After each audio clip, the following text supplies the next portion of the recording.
us because we love them too little.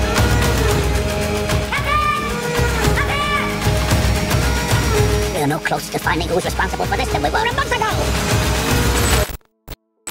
فيلم ذا بيل بلو اي اول فيلم شفته سنة 23. الفيلم ده انا مستنيه من زمان وعارف انه هيبقى فيلم جامد علشان اسباب كتير، اولهم بطله كريستيان بيل ومخرجه سكوت كوبر. فهل الفيلم ده طلع على قد توقعاتنا ولا لا؟ ده اللي هنعرفه مع بعض في حلقتنا دلوقتي. بس قبل ما نبدأ حلقتنا استأذنك تشترك في القناة، ولو عجبك الفيديو ما تنساش اللايك والشير علشان ده بيساعدنا في انتشار الفيديو.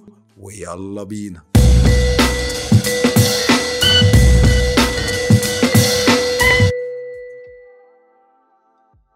With enough patience, the suspect will often interrogate himself. يا مساء الفل على الكل. فيلم ذا بيل بلو اي من بطولة كريستيان بيل وهاري ميلينج وتوبي جونز، ومن كتابة واخراج وانتاج سكوت كوبر، وشارك في الانتاج كمان كريستيان بيل.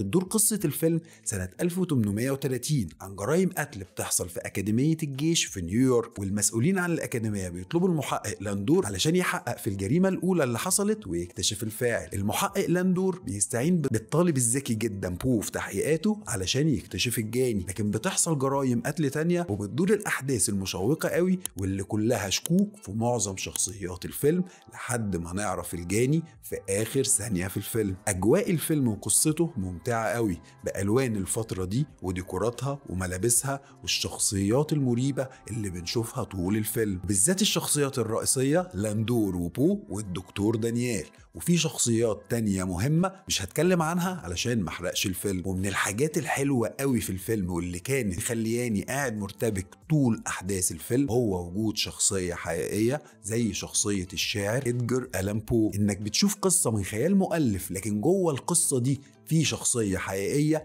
بيعمل إحساس وارتباط أكتر مع باقي شخصيات الفيلم وتحسهم شخصيات حقيقية هم كمان. وأنا بحب الأسلوب ده قوي علشان بيعيشني أكتر في القصة وبيربطني أكتر بالشخصيات. وهاري ميلينج اللي قدر يحيي شخصية إدجار ألان بو تاني بنظراته وبشكله اللي بنشوفها في الصور. ومع إن مراتي شاعرة كبيرة لكن علاقتي بالشعر مش أكتر من شعر مراتي الشاعرة سلمى رشيد وشعر حماية وشعر عم أحمد فؤاد نجم الله يرحمه. لكن الشاعر إدجار ألان بو عرفت عنه بعد ما سمعت عن الفيلم. ونروح لإيجابيات الفيلم وأهمهم حضور الكبير كريستيان بيل. الراجل ده بقى غول تمثيل فعلا يا جماعة، وقادر يوصل لك مشاعر الشخصية من شوية حركات ونظرات بسيطة. هدوءه الغريب اللي مسيطر عليه طول أحداث الفيلم مخليك متوتر وحاسس إن في حاجة غلط بس مش عارف هي إيه. هو الراجل ده فعلا أحمق زي ما اتقال له مرة في الفيلم ولا ذكي وهيوصل للجناه فعلا؟ لكن اللي بنوصل له في آخر الفيلم بتبقى مفاجأة غير متوقعة خالص، ودي من أهم مميزات الفيلم. البلوت تويست الأخير مش القبل الأخير كمان، مع إن الفيلم فيه كذا بلوت تويست جامدين. وأداء كريستيان بيل طول الفيلم حاجة وآخر 10 دقايق حاجة تانية خالص. عظمة التمثيل بتتجسد في الدور ده مع كريستيان بيل. الراجل جاب آخره في التمثيل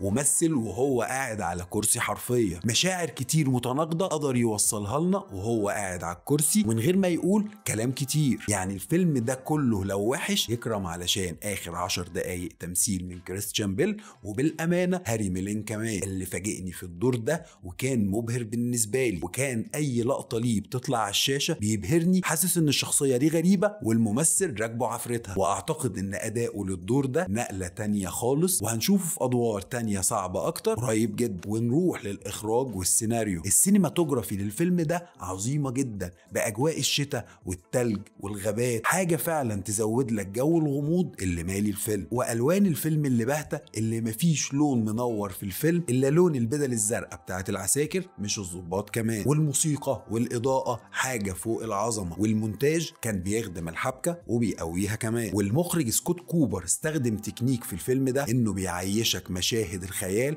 كانها واقع، وانت مش بتكتشف ده خالص الا في اخر مشهد معمول بالتكنيك ده. الفيلم اخراجيا 10/10 وتمثيليا 20/10 كمان من اغلب ممثلين الفيلم. حتى المجاميع اللي ظهرت في بعض المشاهد كانت عارفه هي بتعمل ايه. لكن لما نروح لاخر حاجه معانا وهي السيناريو، الوضع هيتغير شويه وهناخده مع سلبيات الفيلم باكج واحد. السيناريو والحوار للمخرج سكوت كوبر عن روايه لويس بايرد بنفس الاسم. سكوت كوبر كتب سيناريو حلو قوي والحوار كان جميل كمان، لكن للاسف مشكله السيناريو الوحيد هو انه كان طويل قوي، وده كان ممل في اوقات قليله في الفيلم. المخرج فرطت منه شويه وطول منه الفيلم لساعتين وربع تقريبا، وهي دي مشكله الفيلم الوحيده. ليه يا عم سكوت الفيلم طويل قوي كده؟ انا شايف انه كان ممكن يقل تلت ساعه ولا نص ساعه ومش هتتاثر الاحداث. يعني لو كانت مده الفيلم ساعه ونص، ساعتين الا ربع بالكتير، كان هيبقى الفيلم ممتع قوي وهنفضل مشدودين طول احداث الفيلم. لان الفيلم من نصه تقريبا الريتم بدأ يقع والمشاهد بدأت تتمط شويه، لكن اللي طمني ان بعد شويه رجعت الاحداث تسخن لاخر الفيلم. الفيلم حلو طبعا وما اقدرش اقول عليه حاجه، وغني بالاحداث جدا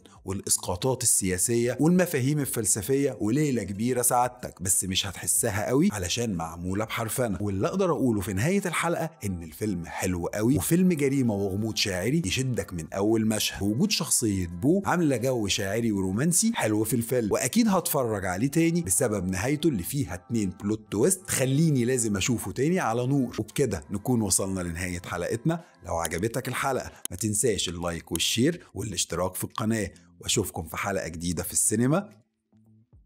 سلام.